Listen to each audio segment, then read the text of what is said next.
Welcome back. I'm Richard Hasnout, and I'm your host for the Wisdom Inspired Life podcast and this YouTube channel.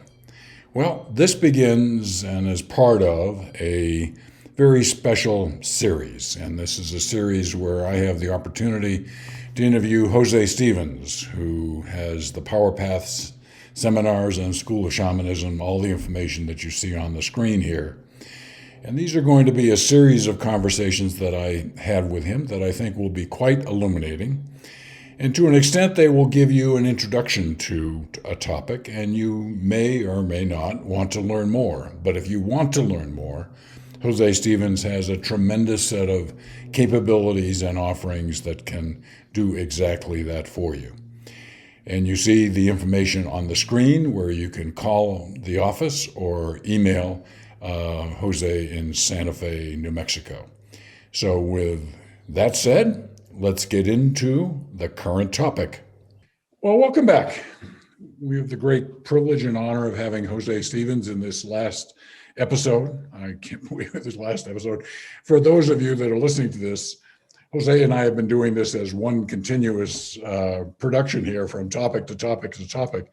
And at least for me, I've been having a whole lot of fun doing this, a lot of respect of the wisdom that Jose shares, but also your energy and personality is infectious in a very positive way. So all of that is good.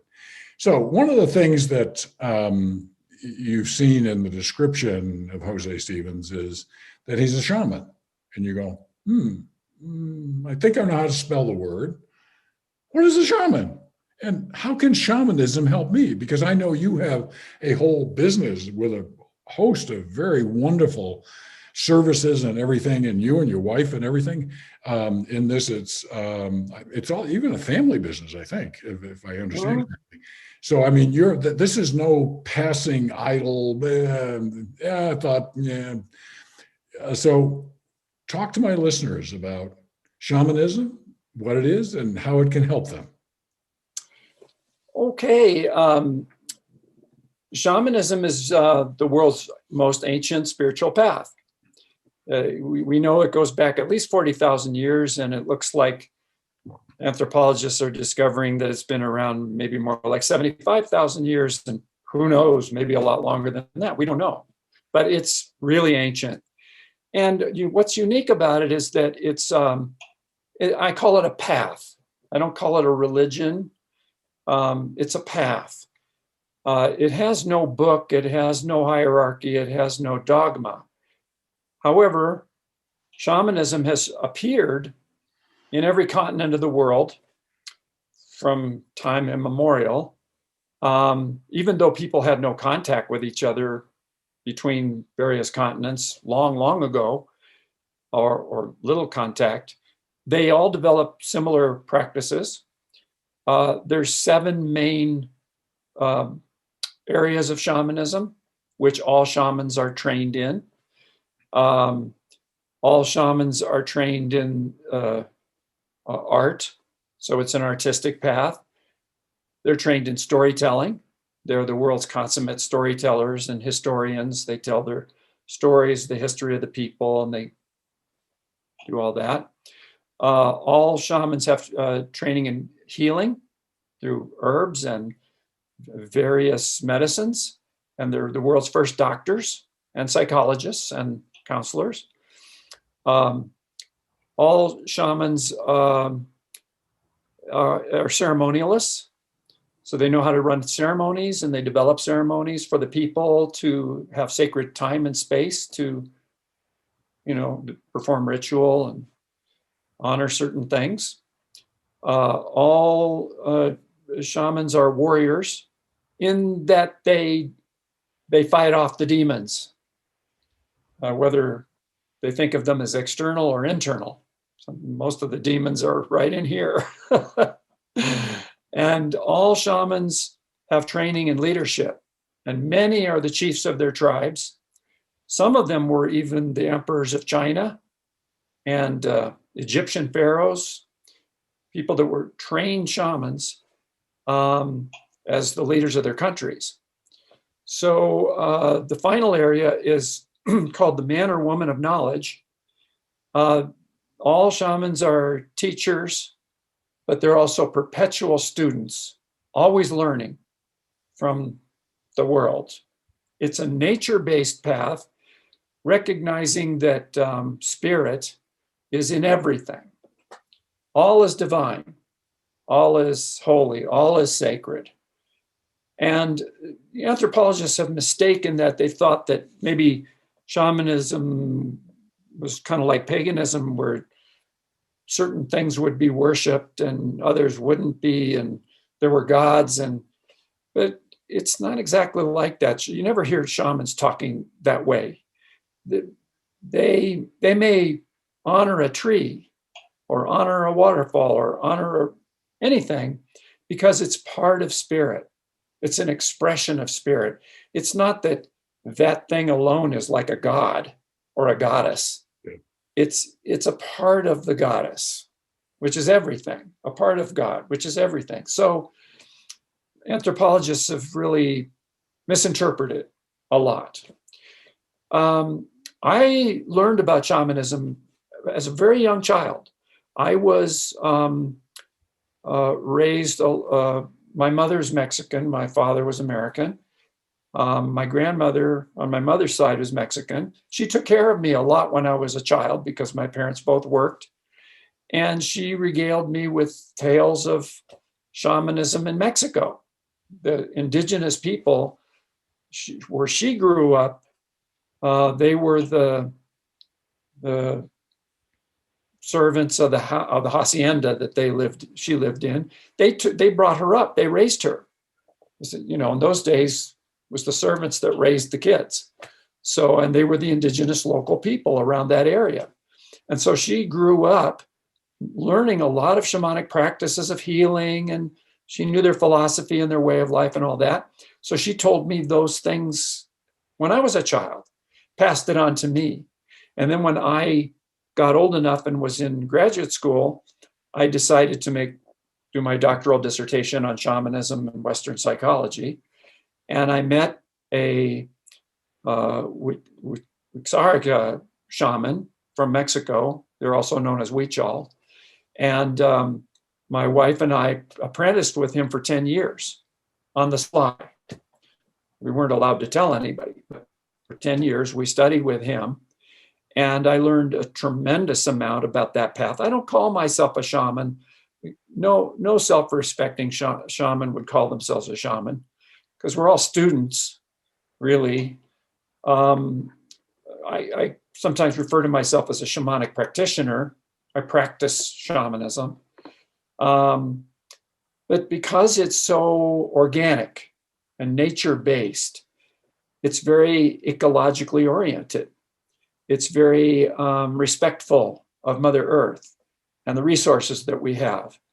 And in shamanism, one always asks before taking from the earth.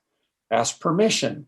Is it okay if I take down these trees for lumber for my house? Is it okay if I, hunt this animal for my food, and so on?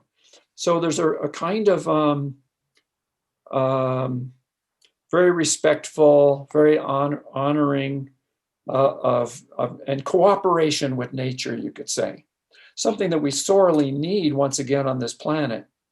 And so it's been said by various people that the future belongs to a marriage between science and shamanism.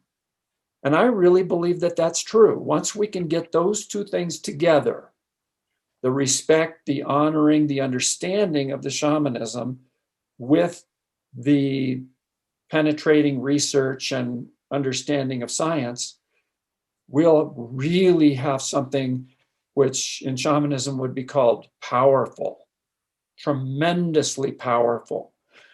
Shamanism is the path of power. It's learning to become powerful, to use power in a good way for service, for doing miraculous things, which we're capable of doing. So that's a really quick description of shamanism and my association with it. Yeah, I mean that's very helpful and very educational to me, and I honor it. And it's it's interesting. I, I have found in the course of my travels in this particular lifetime that I have encountered various great teachings, and great is not necessarily a word that am the only one that use, but is broadly acclaimed as great wisdom, and lesser so. And what I have discovered is, and what Yogananda discovered, and Yogananda being my beloved guru, Yogananda was given the task by Babaji of coming to the United States and bringing together the teachings of Christianity and Hinduism to show how, well, they looked different and all that sort of stuff, were written at different times. Their essence of the teachings was exactly the same. Yeah. And what I have also discovered is that there are some teachings that, and books especially, that I read. I've read some very best-selling books, for example, on the soul. And at the end of it, I go, okay, it was in English. So Richard, you should have understood it. Okay, check that box. But I didn't connect with it at all. And that's because words have energy. Yeah. Okay. And ceremonies have energy, and the whole gestalt of it all has energy. So when you encounter that particular form of teaching, there's an energy that you either connect with and, that's for me, or it's a little bit off.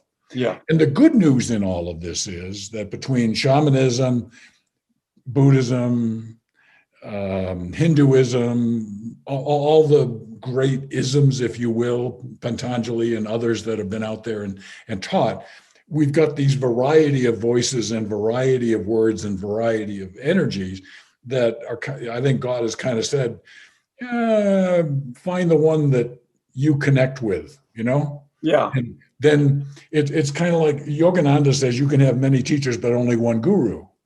And what that really says is, and that's exactly what I went through in my life. I had many teachers, and then eventually I went, this is my home. This is my path. I'm not telling you it's better than any other path for anyone else, but it's the path that, if you will, speaks to me.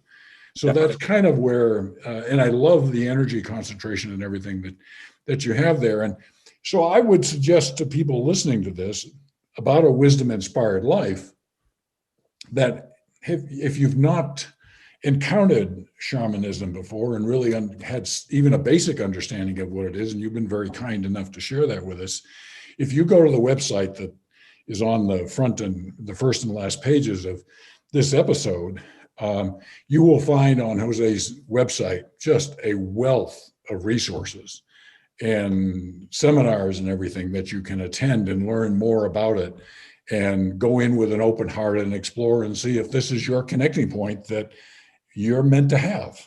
And I wouldn't be surprised if a number of people that are on the path of trying to live a wisdom-inspired life would find this is the one for me. So it's wonderful. So and you personify it in a very positive way. So all of that is very good. My friend, this has been a lot of fun. I'm deeply appreciative. Lots of gratitude for your time and your energy, because you've put wonderful energy into this and sharing with people.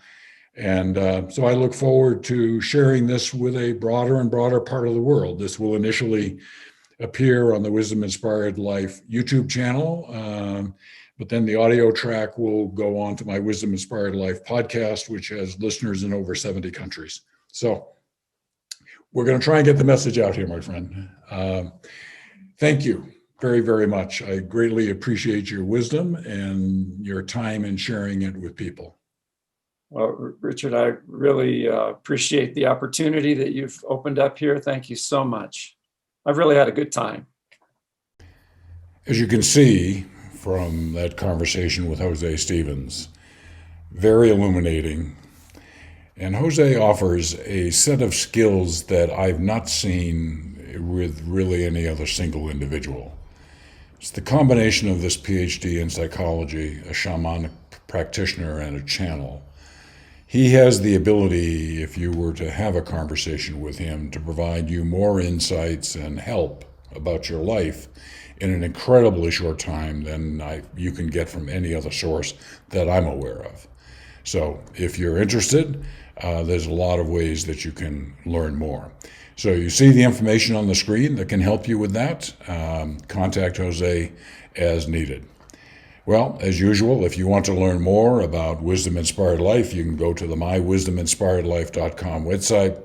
There you can listen to the Wisdom Inspired Life podcast. We've got a very great player there, but you can also do it on Apple with their Apple Podcast and Google Play and Spotify and all the other places that you listen to podcasts. You can do that. You can also, on the website, learn about some of my books and a bio on my background. So, with that said, as you know, this is a journey and this is a fun journey, and I look forward to continuing this journey with you.